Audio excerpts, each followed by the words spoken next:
ये बहुत बड़ा सवाल निर्माण हो जाता है कि वो किस धर्म के धर्मवीर थे, किस व्यवस्था के समर्थक थे।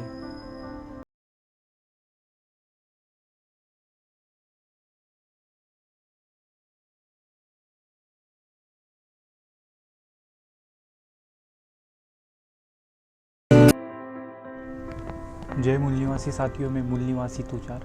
मेरे इस YouTube चैनल पे आप सभी का स्वागत है।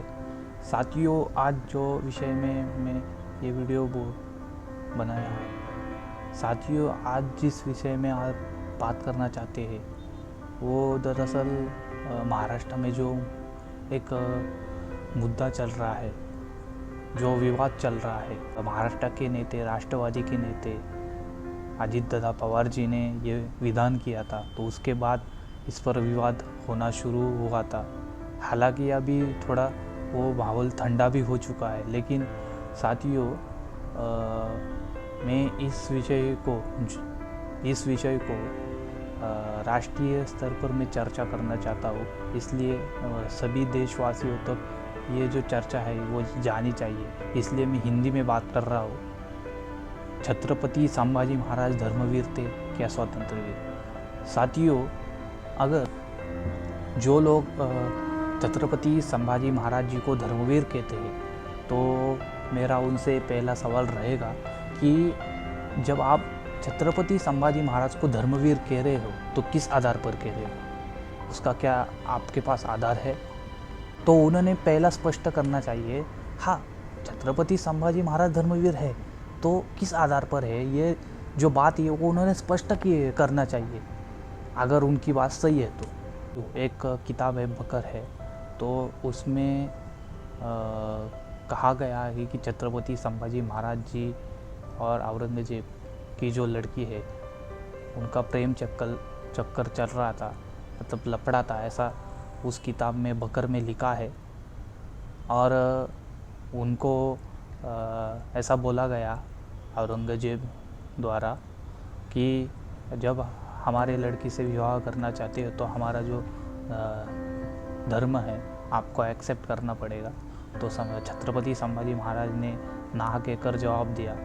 तो जो ये कहानी रची गई है, तो ये हम देखेंगे तो जो उनकी जो औरंगजेब की जो लड़की थी वो कभी भारत में आई नहीं थी, और जब आई होगी तो उसकी उम्र 40 थी और छत्रपति संभाजी महाराज की 21 थी। तो उम्र में जो है ना वो बहुत डिफरेंस है। छत्रपति संभाजी महाराज 21, वो 40, ऐसा करके बहुत डिफरेंस था उम्र में। और साथियों वो कभी भारत में आई नहीं, ऐसा रिकॉर्ड है। तो इसके आधार पर बहुत से लोग उन्हें धर्मवीर कहते हैं कि उन्होंने एक्सेप्ट नहीं किया धर्म। इसके आधार पर भी कई लोग कहते हैं। और ये साथियों अगर आप देखने जाओगे तो ये छत्रपति संभाजी महाराज की पूरी बदनामी है, बहुत गंदी तरीके से उनकी बदनामी की गई है।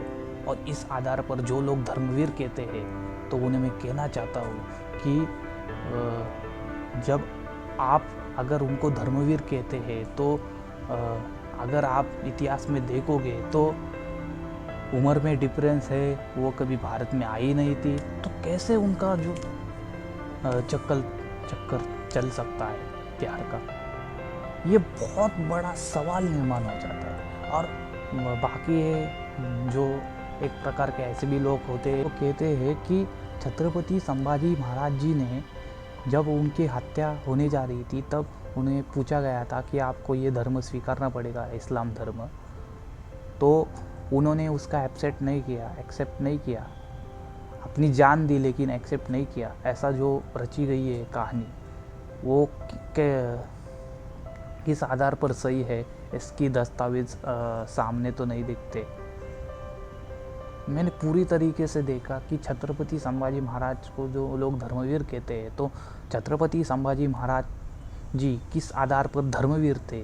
तो आप अगर देखने जाओगे इतिहास में तो ऐसे किस्से आपको कभी भी नज़र नहीं आएंगे कि जिसके आधार पर हम कह सकते हैं कि छत्रपति संभाजी महाराज धर्मवीर थे। हाँ, कुछ काल्पनिक किस्से हैं, लेकिन उनको किन्होंने लिखा है और किस आधार पर लिखा है, यह भी देखना बहुत महत्वपूर्ण है। साथियों, दूसरी बात तो यह है कि छत्रपति संभाजी महाराज धर्मवीर थे, तो इतना सारा होने के बावजूद भी जब उनकी हत्या करने के लिए जब मुग़ल जो लोग थे उनको पकड़ रहे, तो पकड़वाने में जो मदद की उनकी, तो वो हमारे जो पुरोहित ब्राह्मण पंडित जो है उन्होंने ही की थी, ऐसा इतिहास में रिकॉर्ड है। तो जब अगर छत्रपति संभाजी महाराज धर्मवीर थे, तो अपना ही जो धर्म है, जिसको हम धर्म व्यवस्था बोलते हैं, अपने ही धर्म की जब छत्रपति संभाजी महाराज रक्षा कर रहे हैं, तो उनको पकड़वाने की नौबती क्यों आ रही है उन पे, जबकि वो जिस धर्म के हैं, धर्म के पुरोहित पंडित है, तो उसी धर्म के जो तो वो वीर है, तो उनको पकड़वाने की नौबती क्यों आई? क्यों उन्होंने ऐसा नहीं सोचा कि ये हमारी धर्म के धर्मवीर है, तो इन्हें पकड़वाना ये धर्मद्रोह है, ऐसा उनको क्यों नहीं लगा? ये बहुत बड़ा सवाल निर्माण हो जाता है साथियों। और जो धर्म व्यवस्था ब्राह्मण पुरोहित के हाथ में थी, उनके नियंत्रण में थी, तो उनके द्वारा जो जाति व्यवस्था, वर्ण व्यवस्था, उच्च नीच भेदभाव, गैर बराबरी, विषमता वो निर्माण की थी, तो धर्म व्यवस्था के आधार पर की थी। क्या उसका समर्थन उसके वीर छत्रपति संभाजी महाराज थे? जाति व्यवस्था के समर्थक थे, वर्ण व्यवस्था के थे, उच्च नीच भेदभाव, गैर बराबरी, विषमता के समर्थक थे? इन सभी चीज़ों के वो वीर थे? ऐसा बड़ा सवाल खड़ा होता है। तो वो जो छत्रपति संभाजी महाराज, पूरा भोसले घराना, वो सबको लेकर चल रहा था, 18 पगड़ जाति को एकजुट किया था, सभी धर्म के लोगों को एकजुट किया था। तो ऐसे में यह कहना कि वो धर्मवीर थे, वो उनका अपमान नहीं है? एक धर्म का वो समर्थन कर रहे हैं, उसका ही काम कर रहे हैं, और वो लड़ाई भी धर्म की है, ऐसा कहना गलत नहीं है साथियों? जो मैंने अभी आपको बताया, क्या इन चीज़ों के वो समर्थक थे? साथियों, पूरा जो भोसले घराना है, जाति व्यवस्था, वर्ण व्यवस्था, उच्च नीच भेदभाव, गैर बराबरी, विषमता, जो धर्म व्यवस्था के द्वारा धर्म के नाम पर ब्राह्मण पुरोहित पंडित जी ने जो थोपी हुई व्यवस्था थी, तो उसके विरोध में पूरा भोसले घराना था।